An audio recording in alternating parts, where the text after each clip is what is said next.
Hello, BookTube. You may have seen on Michael K Vaughan's channel, he made a video recently about an upcoming BookTube event, appointment BookTube viewing for September. That is Cimmerian September, which you can tell by that name, is an event that Mike has made up in order to honor one of his favorite characters in literature and his favorite pulp writer, Robert E. Howard, the creator of the immortal character Conan. And I don't toss around immortal lightly. It's given to very, very few writers of any kind to create a truly immortal character. Not a character who is immortal among the small group of freaks who actually read for pleasure all day long, but who's immortal elsewhere in the non-reading world, who has jumped the divide into the non-reading world, usually with the help of movies, adaptation of some kind or other.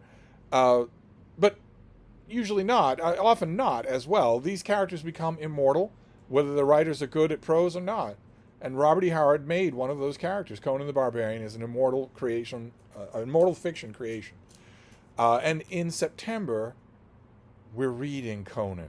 Now, some of you may remember Cimmerian September last year. The goal of Cimmerian September last year was to read everything that Robert E. Howard himself wrote about his signature character, Conan. Everything. It was a lot, but you could do it. If you did 100 pages a day, you would get it done. And at the end of September of last year, you'd be able to say, I've read all of Robert E. Howard's Conan, exactly as he wrote it. And the focus this year is different. I did not do that last year. I meant to. I wanted to. But I got hijacked by my own project last year, which is to read every issue of Marvel Comics' black and white magazine, Savage Sword of Conan. Hundreds and hundreds of issues. I read blocks of them every day. That was my goal last year. I'm hoping to be more obedient this year because this year focuses also on reading Conan. But you notice that a few times in my description of Robert E. Howard's Conan stories, I stress the phrase, as he wrote Conan. And that's important because Conan was mostly introduced to the broader reading world in ways that Robert E. Howard did not write. It was his character, it was some of his words, it was a lot of his words, it was sometimes his whole stories, sometimes not. Sometimes other people involved. So imagine that it's, I don't know, 1968, and a third-rate fantasy author comes out with a novel called The Adventures of Aragorn. And you get to read all about that. The first novel is a huge success. The story of a stern but noble, almost unbeatable swordsman, a warrior, someone who has mystery about him. He has a past he doesn't like to talk about. He seems older than he should be. He seems well acquainted with strange, invisible powers moving throughout the world. But we mainly follow him on adventures, on sword military adventures. In the novel, The Adventures of Aragorn takes off. And maybe it has a sequel. And maybe a third book. And that's all done by a third-rate fantasy author. And then also in a periodical at about the same time, someone named J.R.R. Tolkien has a few poems about a character named Tom Bombadil. And those poems are delightful. They're very sing-songy. They seem almost like they're written for children. And you hear rumors, in the U.S., you hear rumors that this Tolkien person also wrote about Aragorn. And maybe wrote something else as well. Maybe wrote other stories set in Aragorn's world. And you're thinking, oh, well, I love The Adventures of Aragorn. I have those paperbacks. They have such great Frank Frazetta covers that I've read mine to pieces. If there's more to read in that world, I would love to read it. I can't imagine this Tolkien person writing it, considering that I only know him from writing poetry. But I'm willing to give it a try. And then you get a massive book, 400 pages, written by a first-rate fantasy author, let's say Merwin Peake, about the Ents and their long history and their participation in a great war that convulses their whole world, a war in which an evil warlord is trying to regain a ring of immense power from a confederation of nations and peoples arrayed against him. But it's mostly the Ents. So it's Isengard. It's a place called Isengard, and it's what they're doing there. They're provoked into this war by two little messengers. They don't get named. Merwin Peake doesn't name the messengers in the narrative. They're not all that important. The important thing is we get long chapters about the Entmoot in which the Ents decide to break their long slumber and actually go into action and attack this city, which is apparently helmed by a wizard. So that could be really dangerous. And Merwin Peake's novel is called Entmoot, and it's terrific. It's slightly headier stuff than The Adventures of Aragorn, but you'll take it. And the neatest thing is that it and this Tolkien guy's poems about Tom Bombadil and The Adventures of Aragorn all seem to be taking place in the same shared world. Isn't that fun? That's so much fun. Imagine if for 25 years that was your introduction to Lord of the Rings. And only very belatedly did Ballantine come out with a book called Lord of the Rings, and then they had to, in shrill introductions and interviews over and over again with anybody who would listen, say, no, the stuff you read originally was wrong. That wasn't ever the original stuff. That was all other hands in the soup. It was all knockoff stuff. It was all done wrong. It was all done wrong. This is the main story. This is the real thing.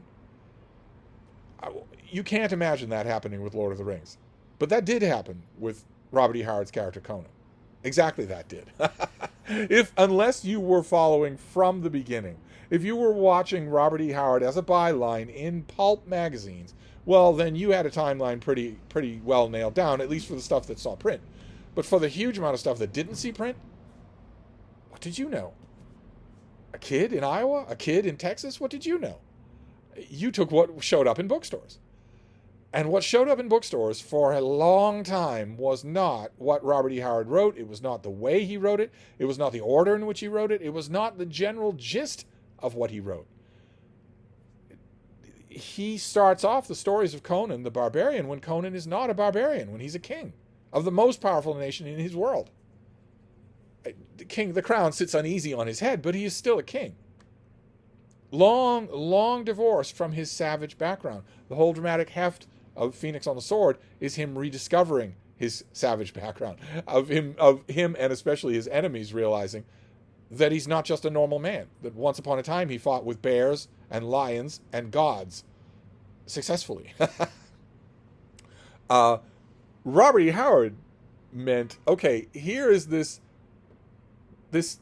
king who's not happy. Matched with an aged wife, I mete and dole unequal laws unto a savage race that hoard and sleep and feed and know not me.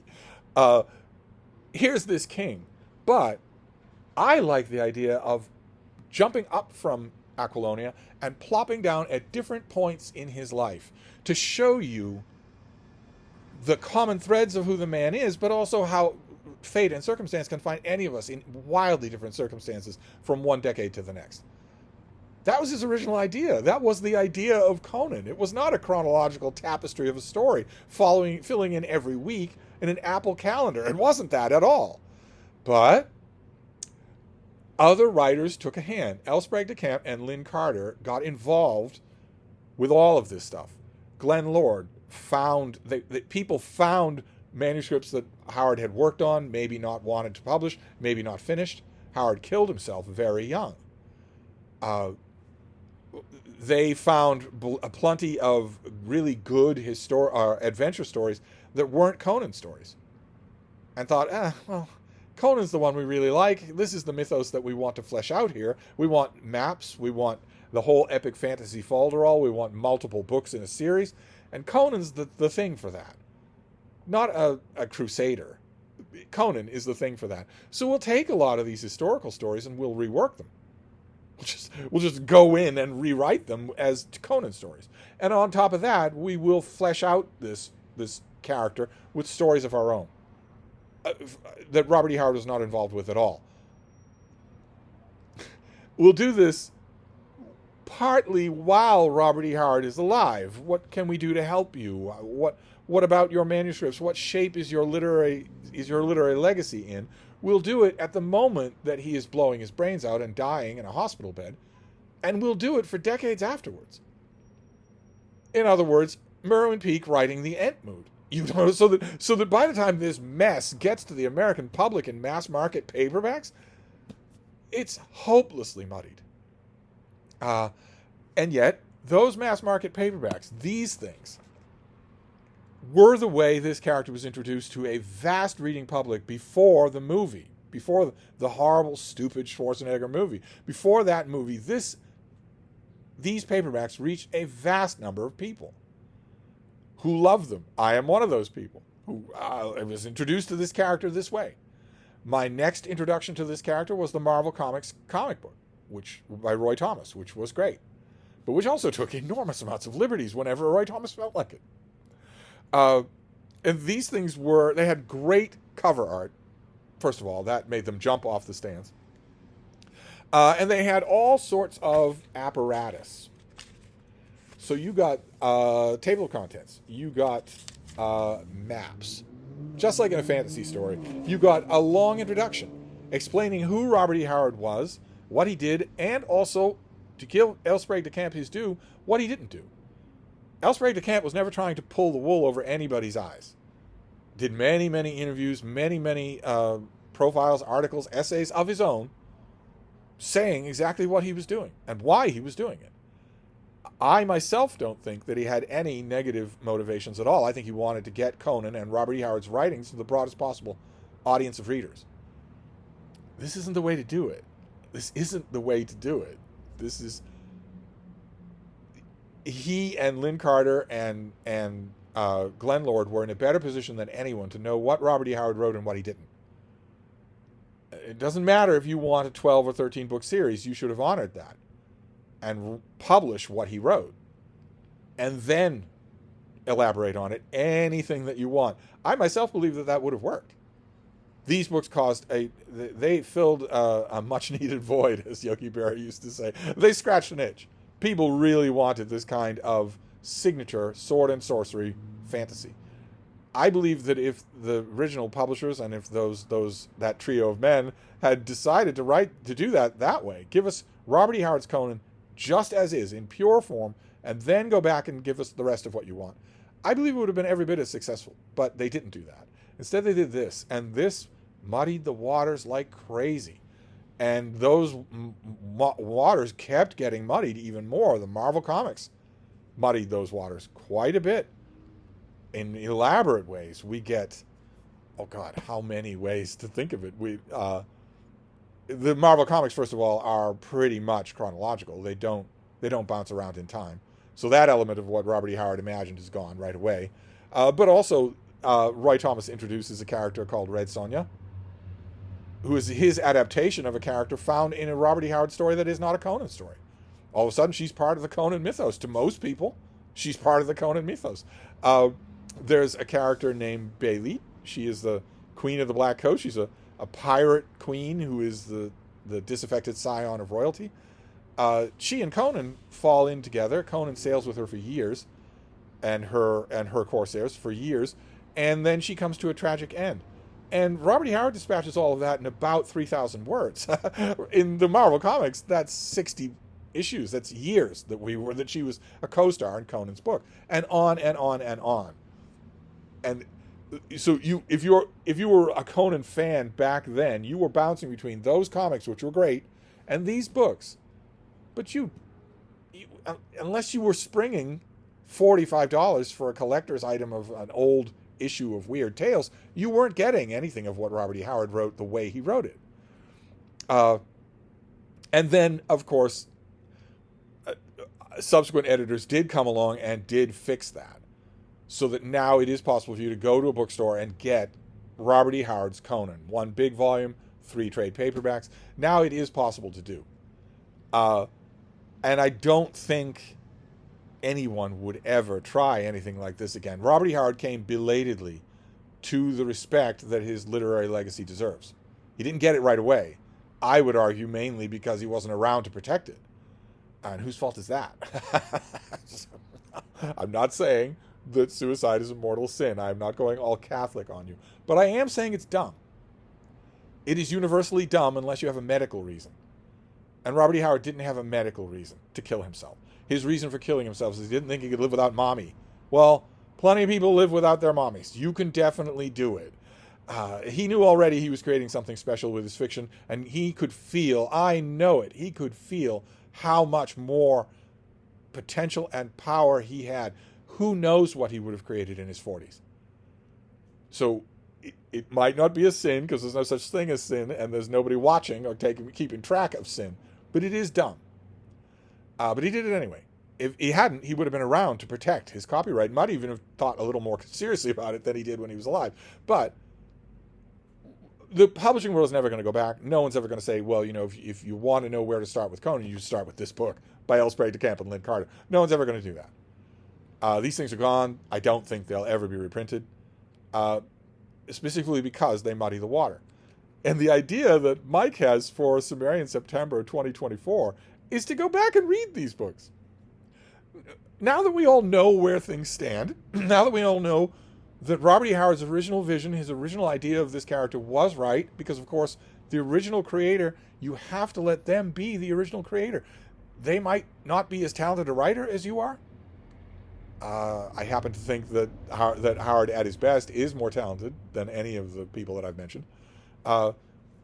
Some of the aspects of that vision might reflect poorly on you. Some aspects of Robert E. Howard's original Conan stories do not reflect well on his worldview. But nevertheless, you have to let that author do it. It's their creation, not yours. In response to talking about this whole tangled publication history, Michael K. Vaughan at one point got a comment from one of his viewers saying, well, how long has it been since you read those books? Why don't you go back and reread them instead of saying they're not the way? Well, okay, we all agree this is not the way that Robert E. Howard should ever have achieved wider publication success. It should never have been this way, with monkeying around with his text. But now that we've agreed on that, what about these books? What about them? And oh boy, do I like that idea. Oh boy. I had originally planned for Cimmerian September to do a parallel project to last year and read every single issue of Conan the Barbarian, the Marvel Comics full-color Conan magazine. I was either going to read every single issue all the way to the end. The last 200 issues of Conan the Barbarian are no better than the last 200 issues of Savage Sword of Conan. Or I was at least going to read lovingly, in detail, every issue up to issue number 100 of that original run of Conan the Barbarian. Issue number 100 was a larger issue. It was twice the cover price. It was excellent. I've talked about it on this channel many times before.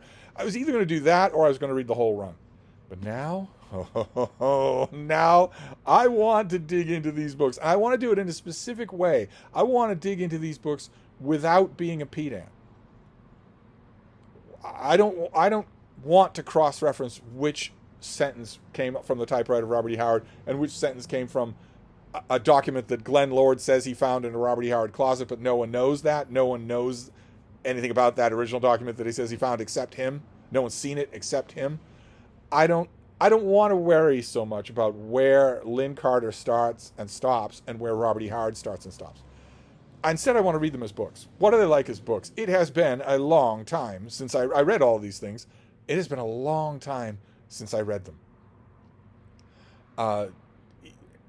So I could stand to do it again. I think I might do that. Probably I will still read all of the Conan the Barbarian issues. I'll just kind of overdose on Conan for September, and I'm happy to do it. I absolutely love this world. I love this character. So I'll probably overdose on Conan.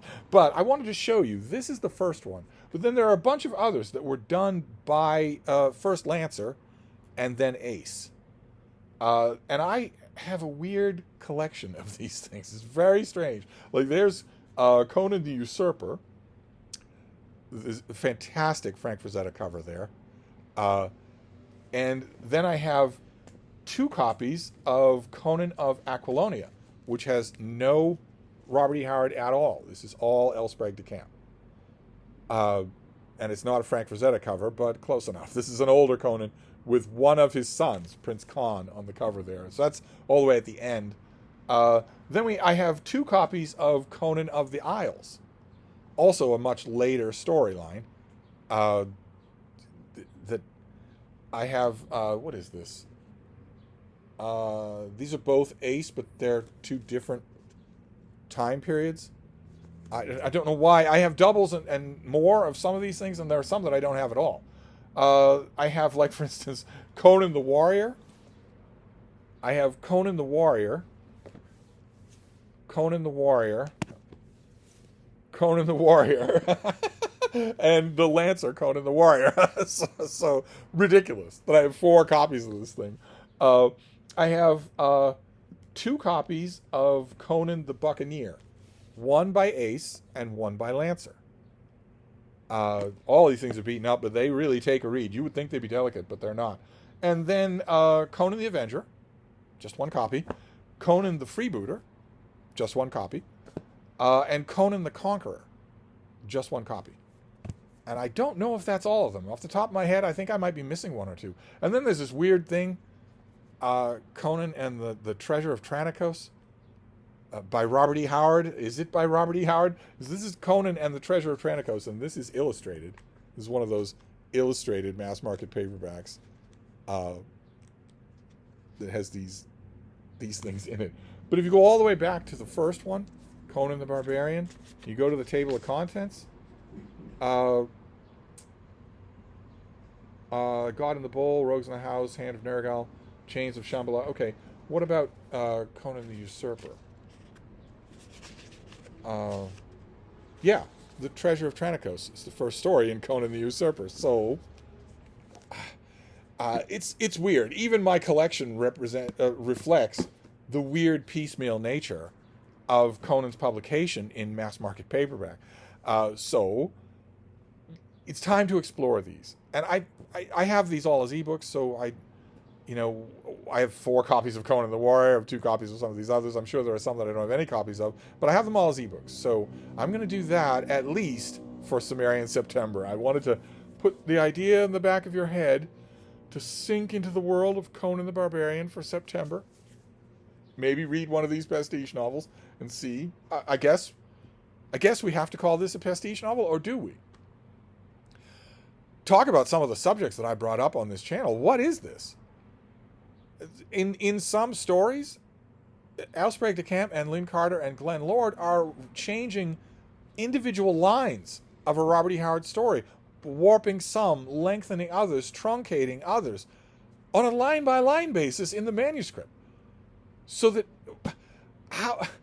what is this? It's not strictly necrofiction, right? It's not strictly that. Like, for instance, we've got this thing, Conan of Aquilonia, but this is just a pastiche novel. Robert E. Howard is not listed as the author of this book. But this, and a lot of these other things, Robert E. Howard is listed as the author when not all of it, nor sometimes even 50% of it, is explicitly him. So I don't even know what you call this. I don't know, except a disaster. Except the Adventures of Aragorn. But that comment that Mike got is a really good one. I have not sat down and examined these things for their entertainment value in quite some time. So that's one of the things I'm going to do for Cimmerian September, and I invite you to join. I invite you to come along. If you don't want to read these things, read some original Robert E. Howard, if you haven't. If you don't want to do either of those, pick up a modern pastiche novel by someone else. Robert Jordan wrote a bunch of pastiche novels of Conan. It's not really the booming business that it once was, but there was just recently a omnibus of Conan pastiche fiction by one author, and plenty of others. You don't need to stick with older paperbacks, but if you want to, there's plenty out there to read. The point is to celebrate the Cimmerian, the sultry Cimmerian in the month of September. So, just an overlong video here, just to sort of lay out the lay of the land here. I'll leave a link to Michael K Vaughan's video as a double bolt of encouragement for you to join us for Cimmerian September. It's going to be a lot of fun. It was last year. But anyway, I'm going to wrap this up for now, but I'll be back. Thank you, BookTube.